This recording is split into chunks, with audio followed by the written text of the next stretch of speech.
वर्षे हेलाणी वर्षे भितर नवीन बाबू गोटे राजनीति रे गोटे बहुत बड़ चमकप्रद किसी करना विरोधी दल नेता भाव में सी राज्य गस्तरे जाइना बहुत गुड़ाए सभा समिति भाषण दौना एज यूजुआल तांकर से अल्प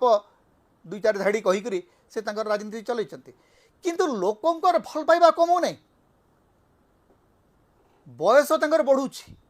लोक कहउचंती जे आज भी जदि नवीन पट्टनायक ठिया हेबे ताहले बीजेपी को जितवा तो असंभव ही पड़ो ताले कौन कारण होची कौन पाई ये भल पाइबा ए क्रेज कौन पाई बढ़ुची बीजेडी रो अन्य नेता माने मध्य बेले बेले निजर असंतोष प्रकट करछंती आपण जदि देखिबे गत किछि मास भितरे सबुठु अधिक संकट बीजेडी भितर तैयारी होईछि वाकफ बोर्ड बिल को लेकर बीजेडी भितर तो गोटे महासंग्राम आरंभ हो गला पूरा गोटे कुरुक्षेत्र हो गला ता सत्वे नवीन पट्टनायक जिते बाहरी आसुचंती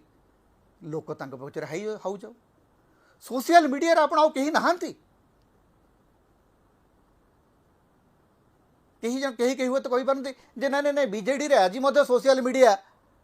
विंग तांकर शक्तिशाली अच्छी आज्ञा बिल्कुल नुह नवीन बाबू प्रति जो भल पाइबा ता पछरे गोटे स्वतःस्फूर्त सोशल मीडिया ट्रेंड अच्छी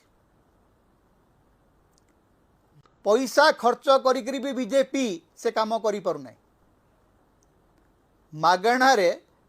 बीजेडी प्रति एवं नवीन बाबू प्रति ओडिशा रे क्रेज बढ़ी बढ़ी चली।